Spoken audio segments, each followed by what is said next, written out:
Vamos ahora a hablar mire, de todo un poco. Tenemos varios temas para charlar con Héctor Asil, quien indudablemente desde hace muchísimo tiempo es dirigente sindical, pero también un estudioso de muchas situaciones.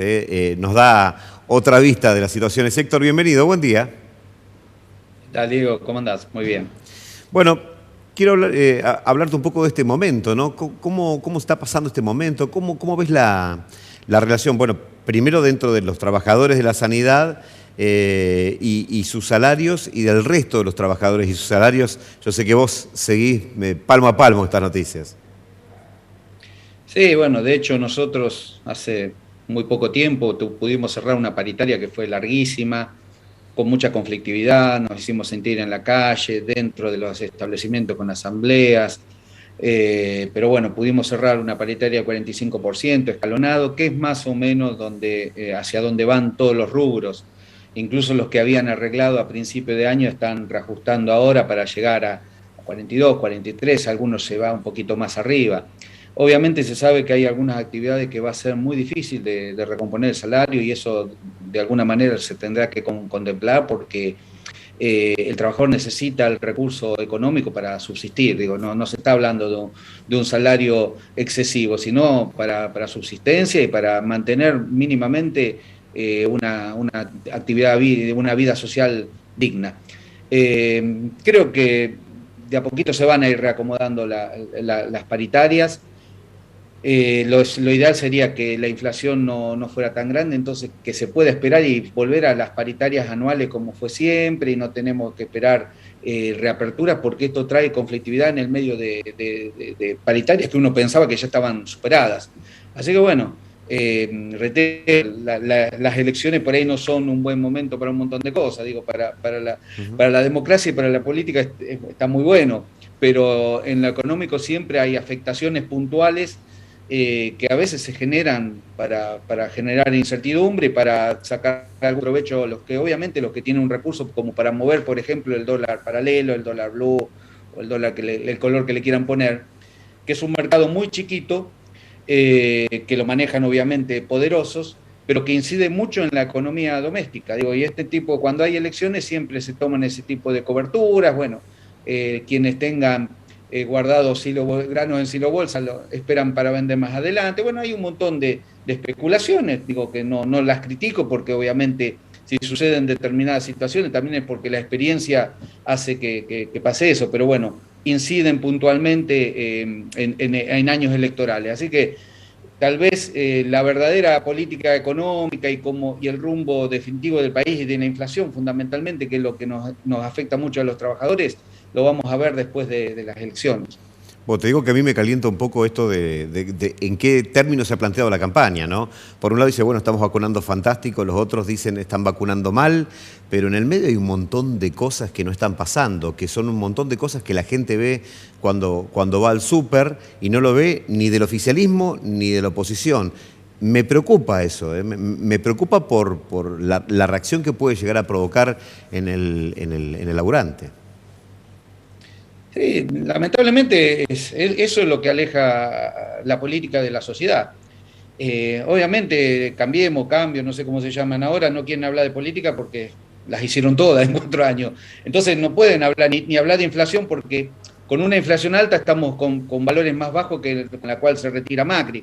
Con lo cual es un tema que lo esquivan, es cierto. Y obviamente el oficialismo no lo va a plantear tampoco porque no conviene. Pero la realidad es la que percibimos todos y es la que preocupa y más allá de que en los 2 o 3 últimos meses, por lo menos, se está mostrando que empieza a bajar, es muy lentamente. Digo, uno ya esperaba a esta altura del año estar con una inflación de 2 puntos para decir, bueno, terminar el año en un 40. Y no se está viendo, no se está llegando a esos 2 puntos. Es muy duro, se llegó a un 3 y es muy duro bajarlo, pero bueno, también está esta circunstancia puntual que te decía de que en momentos electorales es muy difícil controlar todas esas variables económicas. Por eso digo, la verdadera economía tal vez la empecemos a ver después de las elecciones de octubre. Bueno, ¿tenés esperanza de que esto puede llegar a estabilizar, llegar a encontrarse un consenso general, pero no que sea la baja de los salarios, sino que en realidad se pueda ajustar el valor del precio de la comida, por ejemplo, al menos el de los alimentos, empezando por algo, después vemos otros bienes, con los del salario? Va a tardar un poco más, porque lo que está pasando, obviamente, las paritarias que estamos recomponiendo todos los sectores, bueno, las ayudas sociales que llegan, un montón de contribuciones que se hace a la economía, pero muchos subsidios que reciben la empresa, los repros son cifras millonarias y no, o sea, le llega al trabajador, pero quien recibe el beneficio es el empresario. Porque, digo, cuando se habla de beneficios siempre se piensa en los pobres, se reniega de un subsidio de 10.000 pesos, y hay empresas en Junín que están recibiendo más de 10, 12 millones de pesos por mes de repro. Y son los empresarios los que ahorran. Pero todo ese dinero en circulación también hace que sea más difícil controlar la inflación. Entre dos opciones, obviamente, inflación con recesión e inflación con expansión y con sueldos y subiendo sueldos, preferible la segunda opción. La mejor es que haya baja inflación. Pero digo, entre las dos situaciones, que haya inflación y que no haya dinero, y que haya inflación, pero porque también alguna parte de la inflación la genera la circulación de dinero, bueno, por ahora quedémonos con esa segunda, pero no nos acostumbremos a eso porque no nos conviene tampoco. Es un engaño pensar que, bueno, recomponemos el salario tantos puntos, pero la inflación sigue corriendo, con lo cual, como siempre se dice, se la corre de atrás. La inflación no impacta primero y después podemos recomponer el salario. Así que bueno, el escenario ideal creo que todavía está lejos. Yo quiero ser optimista, pero con que vayan bajando y se vayan acomodando algunas variables económicas, hay que conformarse en esta situación. Bueno, Héctor, ¿cómo ves el peronismo? ¿Cómo lo ves teñido de peronismo? ¿Hay otras corrientes que atraviesan el peronismo?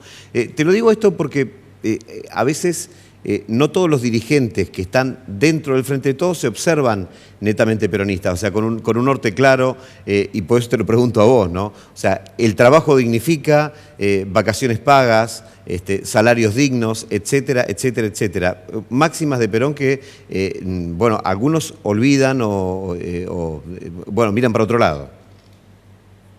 Sí, en realidad el Frente de Todos es una coalición de partidos. Ujú. Donde el peronismo tiene alguna influencia, pero no toda, está claro. Si no, no estaríamos presentando como partido justicialista, como eran la lista 2 del año 83, 85, 87, bueno, sucesivamente durante muchos años. Lo que hicieron es conformar una coalición electoral con la cual tienen que convivir distintos sectores, y obviamente no es fácil, y está un poco a la vista pero hoy el país se está dando así con dos grandes coaliciones, una oficialista y la opositora, que también tiene sus problemas de convivencia porque se juntan espacios de distintas ideologías. Y es cierto esto que decís.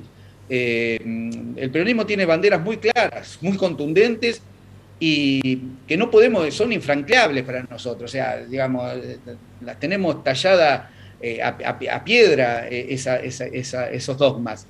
Y nos cuesta a veces convivir con quienes no lo tienen o lo tienen un poquito más liviano, y le puede dar lo mismo que eso sea así o no. Pero bueno, es un aprendizaje que también tenemos que hacer quienes somos muy dogmáticos. Yo me considero, tengo mucha formación partidaria y con lo cual soy bastante estructurado en eso. Pero bueno, evidentemente la política hoy se plantea de otra manera, donde confrontan coaliciones, una oficialista y otra opositora, que a veces ahora nos tocó alternar, y en eso hay que hacer un esfuerzo muy grande de convivencia.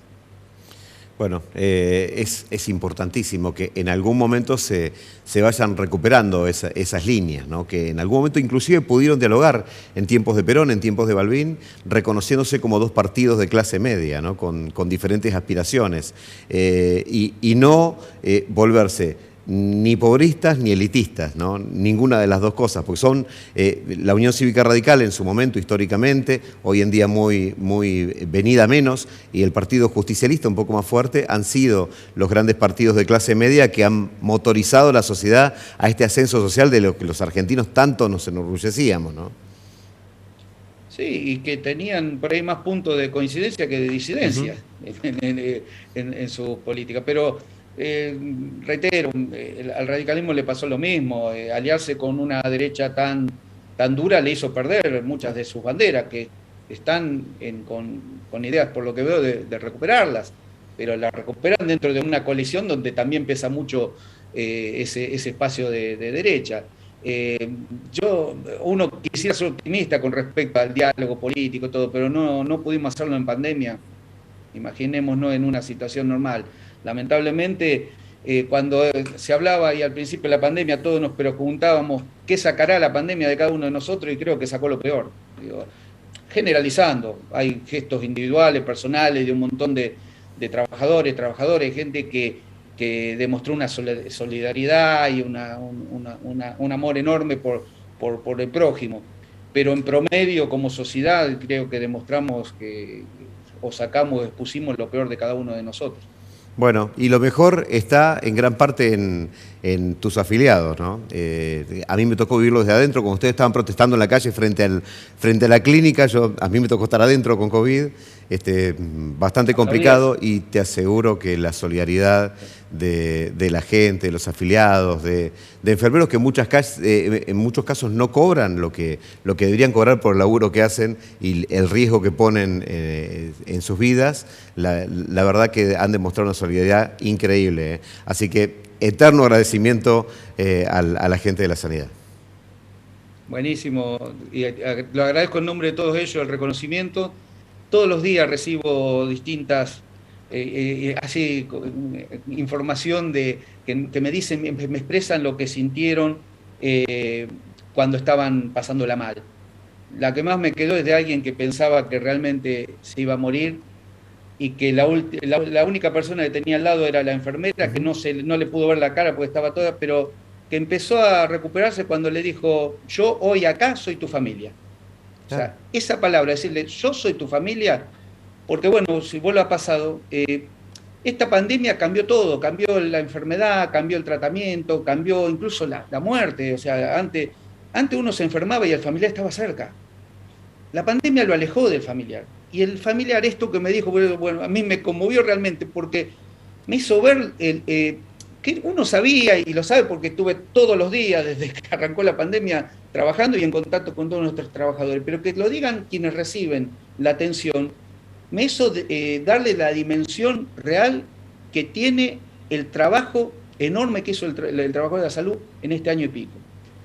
Con más de 400 compañeros y compañeras contagiadas, con 2 fallecidos, no gozando vacaciones, haciendo doble turno. Bueno, yo te agradezco mucho el reconocimiento, porque vos desde el lugar que haces podés hacerlo llegar a mucho más personas. Y lamentando que me había enterado que la habías pasado bastante mal, pero bueno, que la experiencia ahora sirva también para que vos de alguna manera exprese lo que recibiste, y que bueno, que a veces cuando nos entiendan que cuando salimos nos enojamos, protestamos, hacemos ruido, hacemos paro respetando las guardias para que los pacientes no tengan afectación, bueno, que entiendan también que estamos reclamando para que esos trabajadores ganen un sueldo digno. Bueno, me tocó estar justo en la esquinita ahí de 25 de mayo y Quintana. Ustedes protestaban en la esquina y adentro recibía atención, y te aseguro que entraban a cada rato. Yo me imaginé que cuando entrabas con COVID ibas a estar en una especie de leprosario, y te aseguro que a cada rato descartaban equipo, a cada rato entraban, a cada rato te preguntaban cómo estabas.